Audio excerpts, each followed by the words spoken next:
This episode of Curiosity Unbounded was recorded on November 7, 2 days following the 2024 presidential election. Hello, I'm Sally Kornbluth, president of MIT, and I'm thrilled to welcome you to this MIT community podcast, Curiosity Unbounded.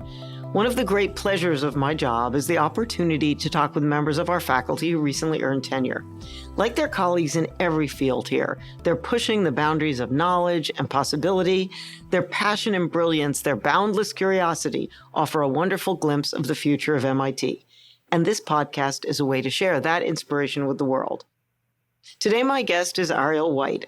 Ariel is an associate professor of political science at MIT. She studies voting and voting rights and examines why voters do or do not participate in elections at all levels of government. Very timely. Ariel, welcome to the show. Thanks very much for having me. So let's start, because we're right in the thick of the aftermath. Let's talk about the recent presidential elections.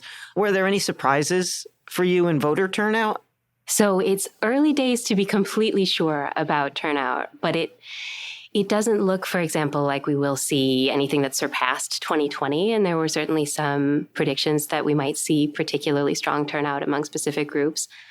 I am not someone who makes a lot of election forecasts. And so sometimes I get to say, well, I didn't predict anything that was wrong, which is true here. But no, I think that we will have to see in the weeks and months to come just who did end up turning out, not just geographically, but across various sectors of society. And that's something that we'll know a lot more about in, as I said, the weeks and months to come. It's something that takes a while after an election to put together. Yeah, it's interesting because I think we tend to think of people voting for a variety of different motivations and reasons. And I'm wondering, do you think there were particular issues in this election that were bringing people to the polls, keeping them from the polls, that might have contributed to turnout overall? Well, this is something that I am generally pretty reluctant to piece together a narrative about in the couple of days after an election. And that's, I think, particularly why political scientists can be frustrating to people who want to talk about politics, right? Because that's, of course, exactly when we want to talk about an election, is right after it happened. Right. I feel this intensely. But, in talking before this podcast a couple of days ago about what we should cover here, I think I said basically in a couple of days after the election, we'll know probably who won, which we do. And we probably won't quite know how or why. And that, unfortunately, continues to be true. I could speculate, but I would be speculating pretty wildly. And so I would say, it's worth approaching with some caution. Anybody who tells you in the week of an election that they have a very clear picture of what it means, both about kind of the electorate and the coalitions that support a given party or candidate, as well as perhaps what it means about the broader structure of American public opinion. Election returns are not necessarily our best or only guide to those kinds of things. So let's think a little bit then, maybe, look back at previous elections and think about the degree to which single issue voting is prevalent. Mm-hmm. And is that tend to be at the really local level as opposed to, at the presidential level? And how much do you think single issues really impact turnout? Yeah, so there are certainly some voters who care very strongly about specific issues. As you say, some of them at the local level, especially if that's kind of how they got activated to know that there were elections happening at the local level, which can be a little variable, as well as at the national or state level. There's both the set of people who care deeply about an issue consistently, and then there's sometimes this broader sense of issues that matter across the electorate in a given year, even if those aren't necessarily people we would usually think of as a specific issue-driven voter. But there's also just a lot of other things that shape the vote, exactly as you suspected. So, people come in with their own partisanship, they come in with habits, they come in with really varied information about both the candidates and parties, and really varied levels of, I would say, attention and interest in politics. And so this is something that I think can be really hard for people to picture when they themselves are very interested in politics. This is certainly the problem for many political scientists. How could you not care? Yes, especially when elections are as contested and as high stakes as they have been in recent years. And yet it is the case we see in a variety of measurement efforts that people often don't have a ton of information about politics. They don't necessarily like politics enough to be wanting to spend more time on it. They have plenty of other stuff going on in their daily lives. And so, yeah, there are certainly people who care about a specific issue, follow it, and vote on it. There are also a lot of people who don't necessarily have the kind of detailed ideological worldview that people might be picturing when they think about the kinds of decisions that voters are making. Yeah, I mean, at least, in terms of press coverage, it always seems that the economy, purchasing power, et cetera, is an overarching issue for many people. Now, that may be a press narrative, but particularly in this election, we're seeing that as an explanation of voters splitting from their, previous sort of social convictions and voting differently from how they have in the past.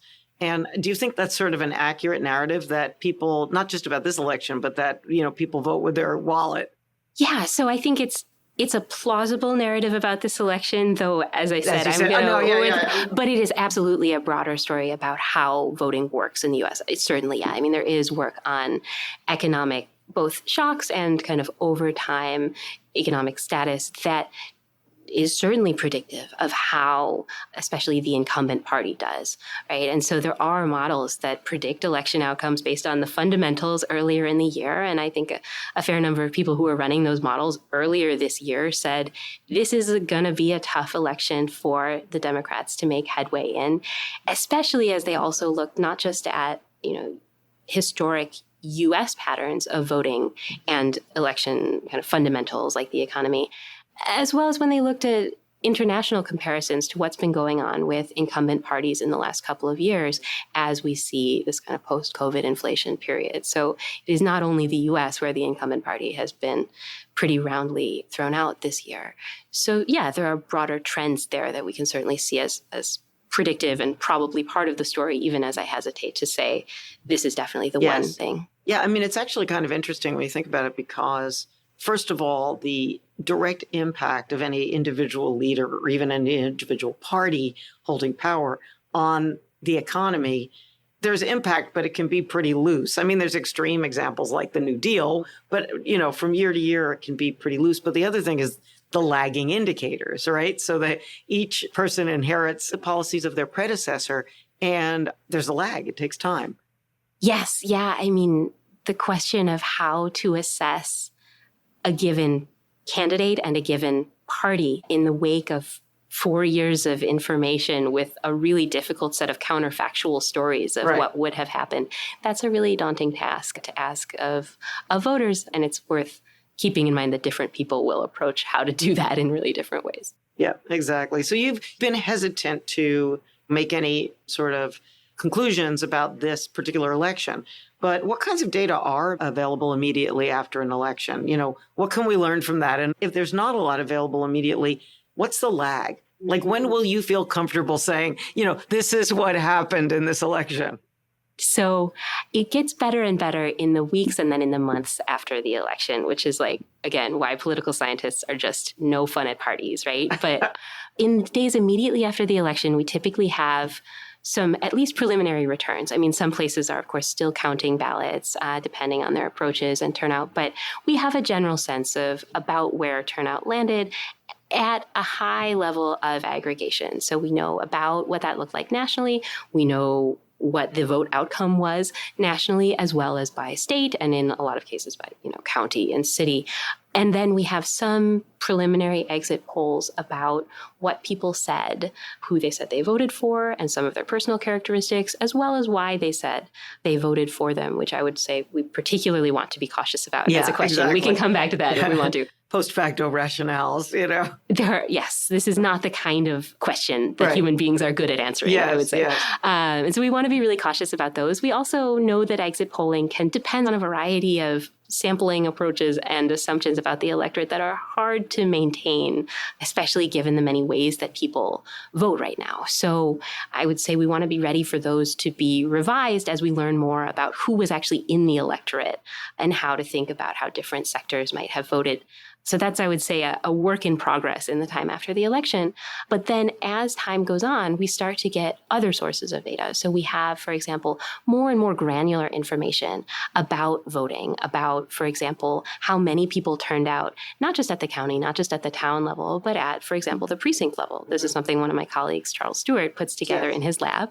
And then we also start to be able to combine that with data at the individual level from voting records. So we can see not just, what's the vote count in a precinct, but we can also see who voted there. Who are the people who actually turned out? And so we can map both. Do you get party those things registration data as well? in many places, yes. And so you can start to say some things demographically and partisanship-wise about who was part of the coalition of the different parties. And you can also start to sometimes map that to survey data that may have asked much more detailed questions about issue preferences before the election than we're ever going to get out of something like exit polling. And so, by next spring, when nobody is interested in talking about it anymore, I think we should have a very clear picture of just kind of what all came together. Yeah. So what do you think about, you talk about exit polling, obviously that's a particular sampling. What do you think about mail-in voting and how that sort of influences both, turnout, and does it actually impact an election outcome? I always wondered about places that have, particularly with geographical differences, the impact of what's happening in earlier returns, particularly in states that don't count the mail-in voting until after Election Day or on Election Day, how that sort of flow of information impacts turnout or decision-making at later polling places. Yeah, this is something where a lot of recent election changes, whether it's vote by mail or early voting, these things that spread out the election, do have the potential for people to be operating in kind of a different information environment, depending on when they happen to cast their ballot. And, it's a hard thing to quantify. In a few cases, we see kind of variation in how these get rolled out or implemented, but often it's a state doesn't have mail-in voting and then it does. And so the units that we can observe here are pretty small.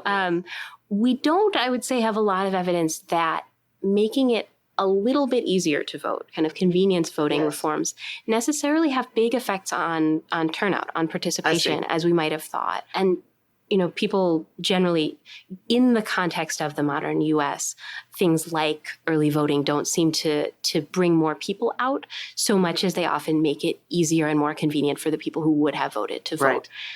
If you're thinking about the margin where we do tend to see more people actually make it to the polls, I would think about voter registration. Oh, interesting. Yeah. Where, in cases where you have to know to register and know how to register a month before the election or even a couple of weeks, you can get people who might have made it to the polls if they were able to register on the day or if they had been automatically registered. So that's the stage of the process I would look to there. Yeah, interesting.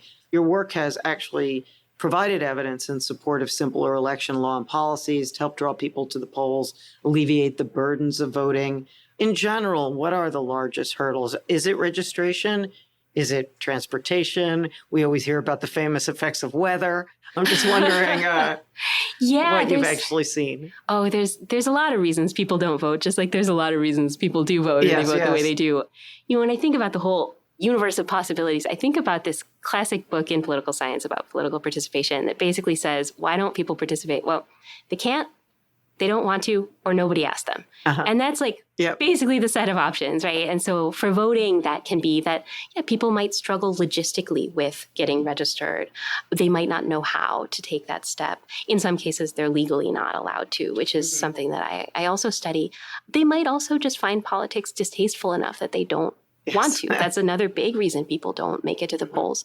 And then in some cases, like I said, nobody asked them, which we do have a real sense can matter for people's participation in a wide variety of actions. I mean, actually, there are things that politically have made their way into law in some states that actually actively discourage people from voting. State laws that ban offering water to voters who are waiting in line, et cetera. Intuitively, you think they really do discourage people from coming to vote. Do you know empirically, is that the case? This is a good question, and it is another one that I would say empirically is going to be really hard to observe, where we don't have a lot of variation in these kinds of state laws. But when you think of things that have been in place for a while that have been studied more. So things like voter identification requirements, for example, which we might think of on that spectrum of making it harder or easier for some people to vote. What we see is pretty clear evidence that they make life harder for people trying to vote, that they introduce barriers for people voting. And we can characterize who is most affected by that. But as far as whether we see clear turnout effects from those laws, it's, I would say, not nearly as clear empirically that people are, in fact, that large numbers of people are being deterred from voting. We can see some individual people, for sure. We can, in some cases, we can see some estimates among people, for example, who don't have a driver's license in a specific place. But in a lot of cases, it seems that people manage to vote, which is not to say that this was an okay way to treat voters. Right. So you're more speaking of treating certain voters. Your most recent work details how people got back into political life as voters following a felony conviction or some other punitive interaction with the state. So can you tell us a little bit more about that work? Absolutely. So some of my earlier work had been about how these kinds of negative or punitive interactions with government made people less likely to participate. And you can imagine the many reasons that might be, both from not knowing they were eligible to not thinking anybody wanted to hear from them to being unregistered. And so in a lot of ways kind of invisible to all the political machinery that tells us about elections. And so after doing that work for a while and telling the kind of here's a problem story, I got to talking with some co-authors about like, okay, what do you do about it? Right? Can people actually make their way back into political life after having experiences like a conviction or incarceration, where there are millions of people in this country that have had this experience but are eligible to vote? I was about to ask, not to interrupt, but how do the laws of different states impact that? Yeah, there's huge variation across states in whether people can vote after a felony conviction. And so in some cases, you never lose the right to vote, like in Maine and Vermont. And in other cases, you may lose it at various stages of serving the sentence or well after that. So in Maine and Vermont, can people vote when they're actually incarcerated? Yes, indeed. Oh, interesting. Yes, as well as in Washington, D.C. Interesting. Yeah. That said, some of my work is also on how in practice, even in these places like Maine and Vermont, people very, very rarely manage to use that vote. And so this is part of why we're thinking about what can change that exactly is like, you know, seeing that even having the legal right to vote in some of these states doesn't translate into actually being represented in the electorate. And so, we got to thinking what could help people make their way back into political life, which is especially relevant for this group of people that often face some kind of specific barriers, but also just have really high rates of non-participation. But we think there's also room to think about the broader set of people who are not only not voting, but fully not registered to vote, and just in some ways, like I said, not even visible to the world of election and campaign work. So we started testing out approaches that might kind of give people information to register and vote, might let them kind of navigate that process. And then this election, we also started testing out ways that people might be able to help their loved ones register and vote. They might be able to reach out to their social networks and help them navigate that registration voting process. I would guess some of those folks don't want to interact with the sort of official machinery in any way, having had negative interactions. And so perhaps, as you say, you know, friends and family. Do things like political flyers or television ads have any positive effect? So there's been less work, I would say, on how these kinds of mass media approaches can affect registration. Certainly, there can be smallish campaign effects on vote choice. So certainly right before the election, when a lot of things can matter just a little bit, campaign efforts can matter a little bit too. But as far as registration, we know a lot less about how to do it, partly because it's something that campaigns invest less in than trying to get out existing voters.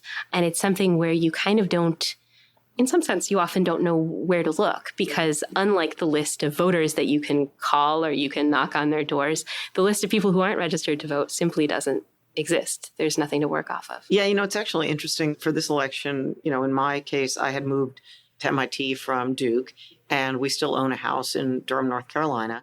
And we have driver's license here in Massachusetts. We voted in Massachusetts, registered to vote. But, you know, our names hadn't been taken off. You know, there's no effective way to do that. And, you know, with text messages now, there's a low barrier, and they're definitely tracking who's gotten to the polls in some ways, as you were saying, because I just kept getting, are you going to vote? We still don't see that you're voting. And I felt like, do you really think I'm not voting? You know, Anyway, it just seems that those kind of efforts have ramped up just in terms of really direct to the individual Yes. hassling. It's absolutely true. And as I tell my mom when she complains about this to me, because you've seen both the promise and the peril of Yes. this, they do it because it works. Yeah, I bet. I mean, if I had not gone to vote, I would have been like, oh my God, I haven't gone to vote. And I wasn't going to Precisely. text back to some anonymous, sort of just opt out kind of thing. Yeah, well, and that's, I guess, the spectrum of possibilities there is texts actually work a little less well than if somebody calls you up, especially a real person, not a paid person. Yes. If they can get your neighbor to knock on your door, like, ooh, that really That does would have more impact. Yeah. It gives people the sense that people will notice, and there is a norm of voting when people feel that kind of Yes. like pressure. They do. So in an institution that's very heavy, obviously, on science and engineering, we always think about experimental approaches. And, I'm always curious about what sort of methodologies people use in different areas. And so you run field experiments to gather data. Can you give us an example of what that looks like? Oh, certainly. So one thing, for example, that we were doing this very fall was trying to see if giving people better information about eligibility to vote and just how you would register and vote would help them, in fact, get registered and vote. And so with some co-authors, we put together a list of people that we could see had some contact with the criminal legal system, but were eligible to vote after that experience, but hadn't registered. And this is the kind of thing that you can do using large-scale administrative databases. There's a certain amount of kind of triangulation across them and then trying to figure out how to merge them. That is, I would say, not the stuff of fun podcasts. But once we had done that, we were able to say, okay, what happens if you send out a letter with a copy of the registration form, because in some places in the U.S. you actually still need a paper registration form, and information about how to figure out if you're eligible. Does that actually help people end up getting registered and voting? And we've done this in a couple of elections now with certain variations, and we can see that people will become more likely to navigate that process with even a little bit of help from us, though this election cycle we're also going to see what that looks like when their friends can get in on that. Interesting. So, the other thing is, if you follow the news, which I'm sure you do, election news dominated media coverage for the last, I don't know how many months. Do you think Americans are actually that focused or interested in politics? In other words, the media acts like this is something that everyone wants to read and think about 24/7. And I'm just wondering what your sense of the reality is. Yes, you're right to ask this, because a great many people really do not want to consume this kind of news. And we know that many of them don't, that given the option, they consume various other forms of entertainment. Of course, in the era of streaming and social media as other sources of things, a lot of people tune that out. There are some extremely invested kind of political, I wouldn't say junkies. But, one of my colleagues at Tufts calls them political hobbyists, people who are very interested in politics and follow it as, almost as one would follow sports. There are also a lot of people who are highly invested in the day-to-day work of doing politics. So, there are a lot of people who really, really care about this. And then there's a very large number of people who pay a little less attention or almost no attention. I guess that's true about everything. Actually, it was funny, the election night, we could have been watching the returns and decided to watch season 2 of The Diplomat. I thought watching fake politics felt better than watching real politics in real time. Yeah, once the votes are cast, it's like they're going to get counted and you're going to find out what happened. The actual hour by hour slicing of it doesn't, in fact, matter. Exactly, but you feel like it's having some kind of impact. So in your opinion, what's the most important thing we could implement in the U.S. to get people to vote? Is there a single most? If I could do anything. If you could wave your magic wand, what would you do to get everybody to vote? I would probably start with automatic voter registration. I would probably just kind of get everybody on the rolls. Or, in some cases, there's election day registration, but automatic has the benefit, I would say, of, again, people being visible once they're registered. It's interesting because the state-to-state variation in that is also huge, which has to impact the outcome in some very closely contested. It has to be part of the mobilizing voter turnout in certain areas, really having some impact, maybe not on the presidential election, but you could imagine in other elections it could have an effect. Yeah. you're right that there is immense state-to-state variation in how you can observe and reach out to voters. And I don't think we have a full accounting of what campaigns then do. This is one of the things we so wish we could observe a little more of, is actually you see a lot of discussion of the ground game in any given campaign. Political scientists share this interest because we've done some like highly focused investigations into how various parts of the ground game matter. But what resources are actually being put into the ground game and exactly where they're targeted? Extraordinarily hard to observe. Because that would lose the edge if we all knew. Precisely. So if only, right, we knew exactly what was going on there, we would learn a lot of useful stuff. Interesting. So I heard your interest in voting started in high school, which is unusual. Could you tell us about that? Yeah, that's true. I was remembering the other day that in high school at graduation, I got to give a speech. And so the day before graduation or whatever, we were doing a little practice where they brought everybody in the gym and we all walked across the stage. Yes. And so in the time that I got to practice standing at the lectern to give my speech, I did a little like voter registration drive with all my peers, right? That's really funny. It was like, under your seat, you will find a registration form. Like, you can fill it out right now. Give it back to me. Which, looking back, I guess, I was always interested in people getting registered, as it turns out. I think I was more narrow-minded. I ran for office and stuff when I was in high school. I was interested in that vote in particular, not the national vote. So what do you do to get your mind off of politics? Oh, goodness. So what do you do when you're not here at MIT or you're not sitting at a podcast? What do you do? Yeah. Well, so I have a 10-month-old daughter. So she keeps us pretty busy. That keeps you occupied. Yes. She is uninterested in the minutiae of any given election. So she's been a real joy to hang out with this year. I also, in the last couple of years, I've tried my hand at gardening a little bit. We don't have a lot of room in Somerville, but it's been fun. I like gardening. I was a little dissuaded. In North Carolina, I still remember I was growing tomatoes every year, and I came out, and on the fence was a squirrel with a tomato in his front paws, eating it like, it was his dinner. And it was downhill from there. Heartbreaking. I never thought I would have like a personal feud with a specific rabbit until I got into this. Exactly. But I feel that pain. No political strategies work there. Anyway, well, this was very fun, very interesting, very timely. I'll be tempted to come back to you in a month and 2 months, 3 months, and then ask you a little bit more what you made of all of this. But more than fair. In the meantime, to our audience, thank you for listening to Curiosity Unbounded. I very much hope you'll join us again. I'm Sally Kornbluth. Stay curious. Curiosity Unbounded is a production of MIT News and the Institute Office of Communications in partnership with the Office of the President. This episode was researched, written, and produced by Christine Daniloff, Alexandra Steed, and Melanie Gonick. Our sound engineer is Dave Lashansky. For show notes, transcripts, and other episodes, please visit news.mit.edu/podcasts/curiosity-unbounded and find us on YouTube, Spotify, Apple, or wherever you get your podcasts. To learn about the latest developments and updates from MIT, please visit news.mit.edu. You can follow us on Facebook, Instagram, and LinkedIn at Curiosity Unbounded Podcast. Thank you for joining us today.